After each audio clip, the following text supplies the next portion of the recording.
Direct Connection is made by MPT to serve all of our diverse communities and is made possible by the generous support of our members. Thank you. Live from Maryland Public Television, this is Direct Connection with Jeff Salkin. Good evening. Welcome to your Direct Connection. Coming up tonight, what some Baltimore City Council members want to do about crime.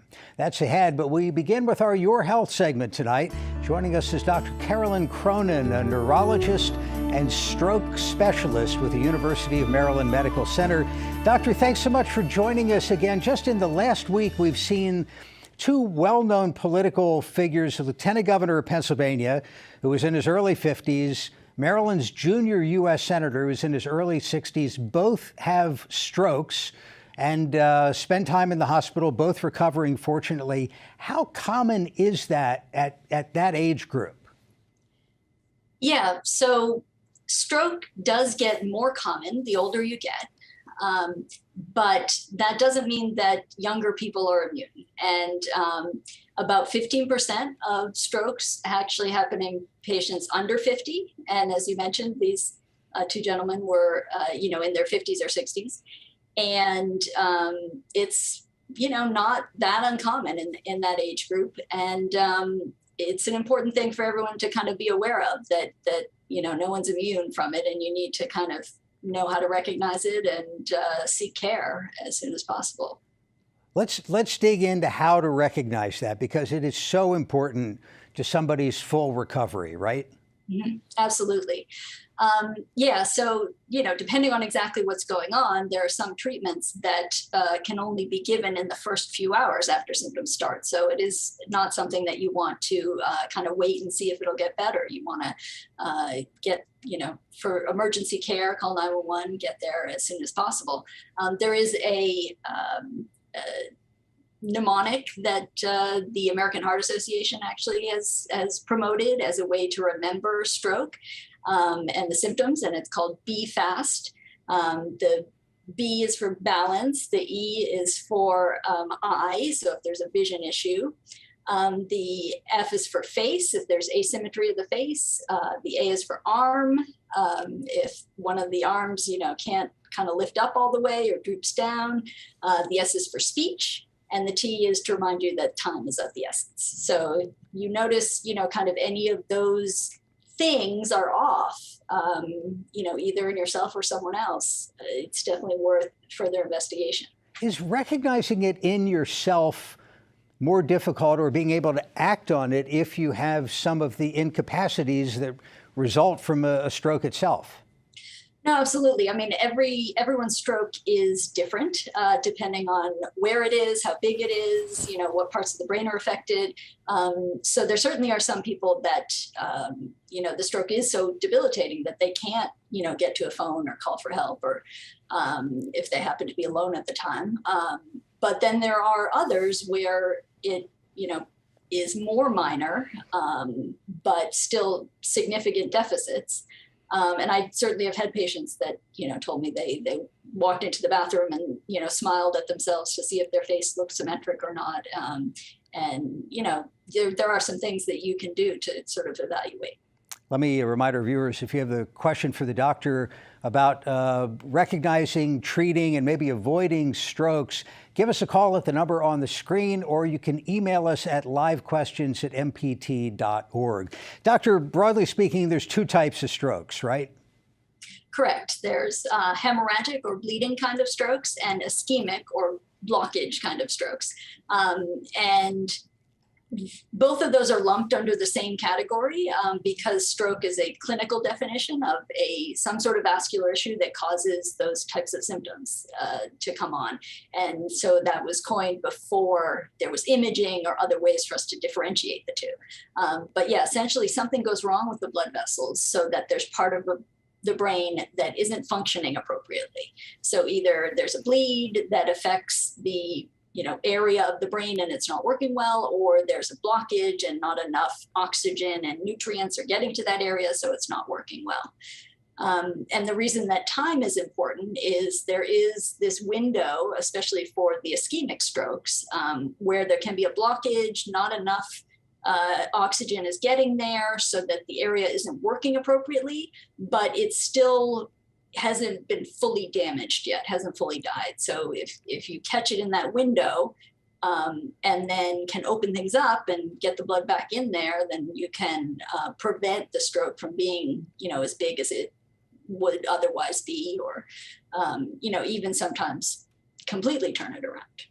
It has to be one of the most feared things that can happen to somebody because it can be instant disability. How has the ability to treat a stroke of either kind changed over the past decade or two? Yeah, it's really changed a lot.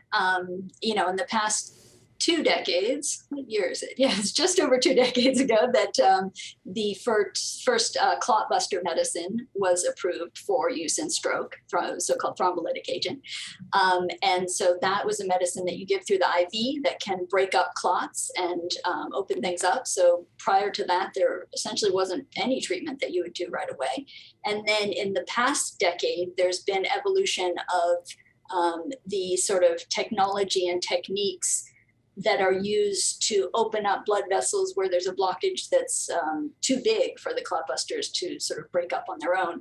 And our interventional colleagues can actually go in with catheters into the blood vessels up to the brain and physically grab the clot and mechanically sort of pull it out and open that area back up. So for the appropriate patient in the appropriate situation, that is a new technology just in the past decade, and continual evolutions in terms of how to figure out who's going to benefit from that, what sorts of patients we should do that with, and new studies going on all the time to sort of expand the treatment options. Great email question. This is from Anthony. What is the best way to prevent strokes in otherwise healthy individuals? That's a great question. So I guess the first thing I would say is make sure that you are otherwise healthy, right? Because there's a lot of people who maybe haven't seen a doctor in many, many years and might have some high blood pressure, high cholesterol, those sorts of things without knowing about it because they don't, really give you any symptoms until they cause a problem. Diabetes as well is a big one. And smoking is a big, cause of, everyone thinks cancer when they think smoking, but it's a big cause of stroke as well. And so first it is, kind of really trying to take care of yourself as well as you can. But then to his question, there's certainly, if you have noticed any warning signs, if you have some even transient episode of one of those symptoms that improves on its own, you should still go and get that checked out because that might be a sign that there's some underlying issue going on. But unfortunately, a lot of the causes of stroke in young people and even in some older people are, unpredictable. Essentially, it's called a stroke because it strikes all of a sudden.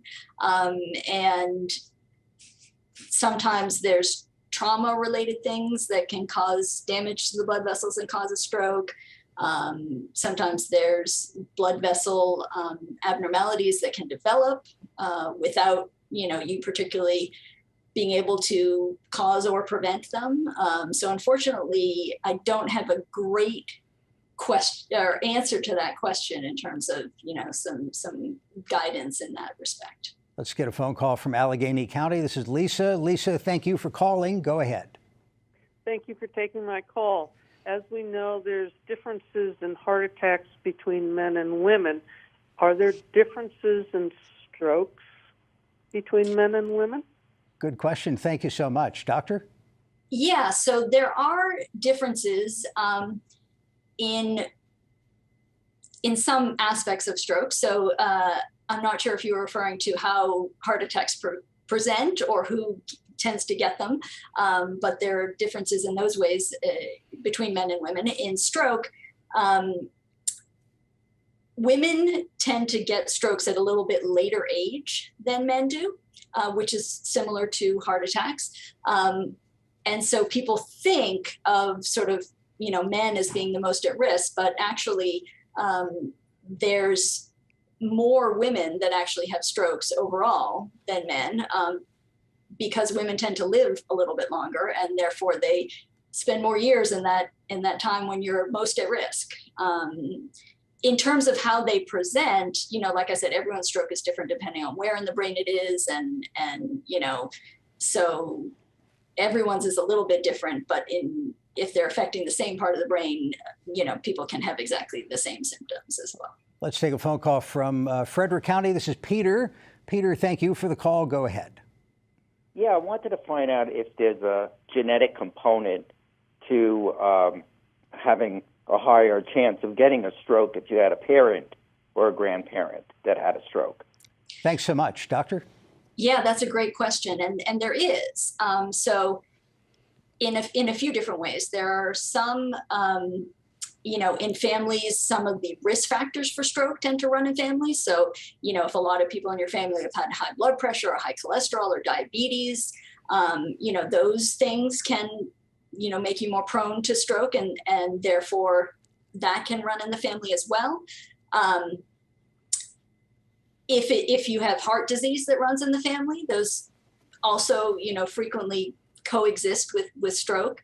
And then there are some genetic factors that are, the more unusual causes of stroke that affect how the blood vessels develop, or other things like that. And those tend to cause strokes at younger ages. So especially if someone in your family has had a stroke at a really young age, that's worth investigating further. You mentioned the word transient before. That's what a TIA is? Correct. That stands for transient ischemic attack. So that's essentially... Why is that important, and what should somebody do? Obviously not ignore it.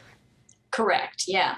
So a transient ischemic attack starts the exact same way as a stroke. It essentially is a stroke that just resolves on its own, as opposed to needing a clot buster to break up the clot. Your body has some inherent clot buster agents that sometimes can break things up and open things up on their own. So if you're very fortunate, you have a TIA, but the underlying cause is exactly the same, and the risk that you might have another stroke is exactly the same as if, instead you had a small or even a large stroke from that same event. So it's certainly also, you should get checked out, right away, and make sure that if, that's an opportunity to potentially prevent a bigger stroke that may be, impending. Very good. Dr. Carolyn Cronin is a neurologist and stroke specialist with the University of Maryland Medical Center. Dr. Cronin, we appreciate your time. Thank you. You're welcome. Now, after a weekend in which a 10-year-old and a 17-year-old were among the victims of shootings, 6 members of the Baltimore City Council are pressing for immediate changes. We spoke with Councilman Mark Conway, chair of the Public Safety and Government Operations Committee. Councilman, thank you very much for joining us. Tell us about this letter that was sent last week. Sure. Myself and a couple of my colleagues pulled together a letter asking for answers, asking for a response from our police department, from the Mayor's Office of Neighborhood and Safety Engagement, and the State's Attorney's Office, realizing that violence has been out of control. We've always struggled with violence here in Baltimore, but I think as of late, we've seen a significant uptick. And we realize that we need change. We need answers, and we need a strategy, a short-term strategy to address those things. And so as we step into budget week, an opportunity to look at how we plan to spend our money for the next year, we want to make sure that we're taking this opportunity to think about those short-term needs so that we can hopefully get through the summer with a little bit more peace. What are you hearing from your constituents as we head into summer? I'm seeing a lot of frustration, a lot of pain, some fear. People don't feel safe in the streets, in their homes. This isn't everywhere, but I think certainly the word is getting around, and people want to see answers. They want to see a plan. And we as a council have a duty of oversight for our police department and the respective agencies. And so we're trying to do that and trying to use this budget as an opportunity to see some change and to see a plan. So. The news reporting on this has described it as wanting to see a short-term plan, that the city already has a long-term plan and needs something immediate. Is that accurate? That's right. My colleagues and I all agree, I think, with the mayor's long-term approach, realizing that there have been a number of issues that have led to lack of investment, a lack of investment in our schools, a lack of investment in particular neighborhoods throughout the city, which has resulted in, of course, economic depression and disengagement, and therefore leading to these opportunities for violence.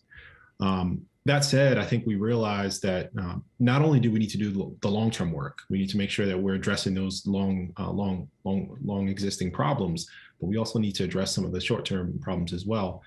If people don't feel safe in the streets, people don't feel safe in their cars, we see carjackings going up, it just doesn't bode well for the city. And so, we want to make sure that while we continue to address the long-term issues, that is absolutely necessary. We are also not forgetting that we need to make sure that we are responsive and effective as a city and as a police department, state's attorney's office, as a mayor's office of neighborhood safety and engagement, and addressing those immediate issues around crime. Let me drill into the short-term problem a little bit, because it sounds like there's relatively broad agreement on the long-term causes of violence and what the long-term solutions might be. But to do something in the short term, if you were to tell the police department that somebody's going to be carjacked, tomorrow at 12 noon, but we don't know where, we don't know the vehicle, I mean, there's nothing they can do about that, is there?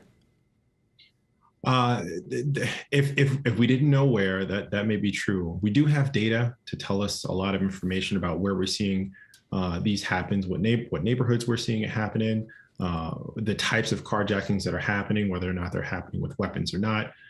We can better prepare people in those neighborhoods by letting them know that we're seeing a rash of carjackings and otherwise in their neighborhood. Of course, we can't predict where crime will happen exactly. That's ridiculous. However, we can be very thoughtful in policies and approaches and making sure that we make sure our police department is adequately prepared and staffed. If we need additional overtime, we need to have that conversation now. If we need additional staff and need to get officers who may today be working behind a desk onto the streets to make sure that we have that additional capacity to respond, we need to do that. If we need additional investigators in order to make sure that once that crime does happen, we stop that crime from happening again, realizing that sometimes the people creating this havoc, causing these crimes, are likely to do it again. If we can catch them that first time, it prevents the next 5 or 10 carjackings, shootings, or otherwise. But if we don't get them that first time, if we don't have the resources, we don't have the approach, and we don't have a plan, we're going to be stuck, and we're going to see crime continue to go up. You're the chair of the committee that oversees public safety. You mentioned adequate staffing. I've heard different answers on this from different people. I've heard the commissioner say we're hundreds of officers short. I've heard the mayor say that's not the problem. How do you see it? So what we know is that we do need more officers on the street. We've seen that for years as officers have left the department. We've had a net loss of officers almost every year, except for maybe 2 in the last 15 from the police department for the past number of years. Now that doesn't necessarily mean so much, except that we also know that we need to civilianize our police department. As officers leave, we still have plenty of officers, but unfortunately, many of those officers are working behind a desk, doing desk duty in some way, shape, or form. And one of the questions that we're looking to get to the bottom of in the letters that we sent to the police department is understanding, what are they doing? Why are they there?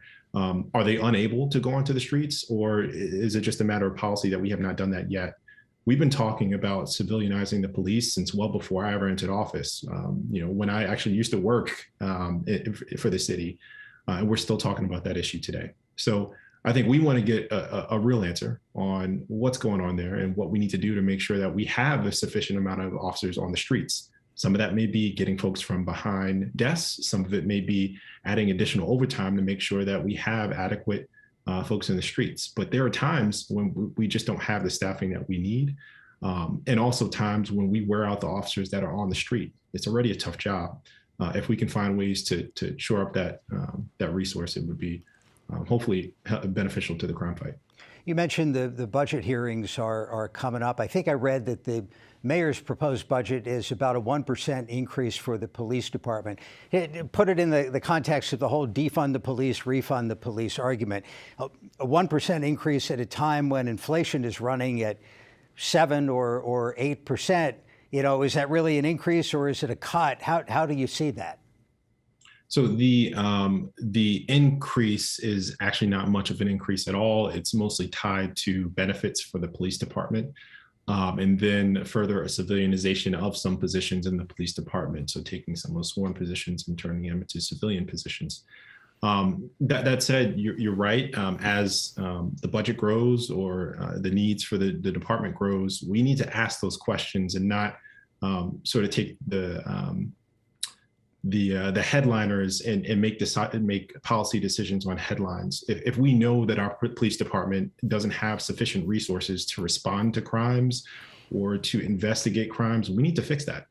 That's not a matter of defund the police or not. It's not a matter of anything other than the city has a duty to deliver services. And if we are unable to deliver those services, I think it'd be poor policy and a poor approach to just come at it from that perspective. That raise is absolutely necessary. And I think what we're saying here is that depending on what the problems are that we're seeing in the department, it may be more. And we need to be honest about that.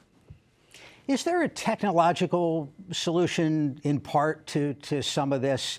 More cameras, better cameras in more locations with more uptime and less maintenance time? Yeah, I think there are a couple of opportunities that the city already leverages, and I think we've seen that network decline due to limited ability for maintenance, and that's namely our City Watch program. So our City Watch program, of course, is a series of cameras littered throughout the city on various corners. Most people never even look up, but there are cameras all over the city. That helps us to solve crimes, to keep an eye on areas where we know are problematic, but many of those cameras are down. And so it makes it difficult for us to investigate crimes that happen in those areas afterward. And if we've got this beautiful network, but a significant percentage of those cameras are down, we're hustling backwards. We need to make sure we keep those cameras up so that we can do a better job investigating crimes. I think on top of that, we have other technology opportunities as well. License plate readers. We know that there have been a number of carjackings, and that has gone up significantly in the last couple of months. And that's a trend across the country. But one of the best tools that we have in the box for addressing that is license plate readers. The ability for police cars to have license plate readers on their cars and other cars throughout the city, so that when they come across a car that has been stolen or carjacked, we can immediately identify that car and hopefully apprehend the person that probably stole the car. So there are a number of opportunities for us to look at technology as a way to do a better job investigating and following up on crimes. Those are just a handful, but I think once again, realizing that we're seeing crime go up from shootings to homicides to carjackings and otherwise, we want to be asking these questions now as we're looking at the budget and not just assuming that everything is going well, because frankly, it's not, and we need to be real about that. Well, before we go, let's flip that question a little bit, because we're coming into summer vacation, getaway season. Gasoline is really expensive, as everybody knows. So people who were maybe thinking that this was the year to go drive to the Outer Banks, maybe around the state, around the region, they'd be open to visiting Baltimore, but they're going to want to know it's safe, relatively safe. What would you tell people?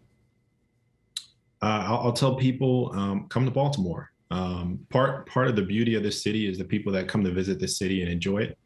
Investing in the city is incredibly important, and we're going to do everything in our power to make sure that you're safe, whether you're in the city and you live here or you're visiting the city. We typically do a pretty good job, and I think we want to make sure that we continue to do that. So definitely come to Baltimore, spend your money here, spend your time here. We've got great restaurants and great places to visit. Definitely Inner Harbor has been a huge tourist attraction.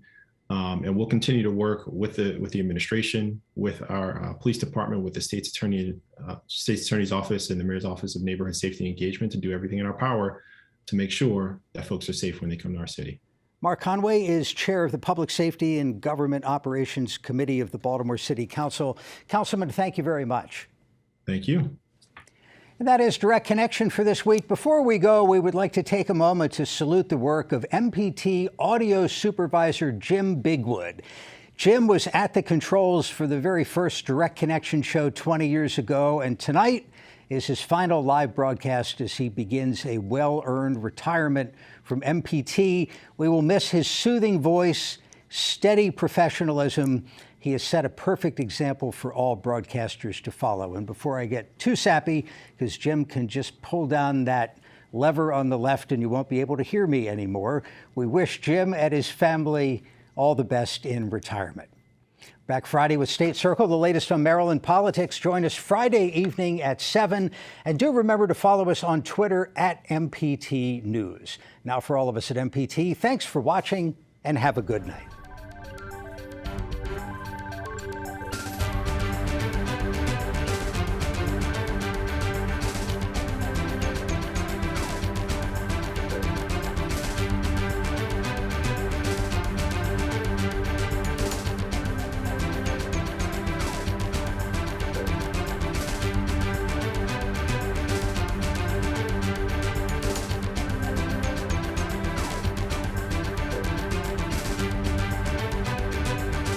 Your health segments are a co-production of Maryland Public Television and the University of Maryland Medical System.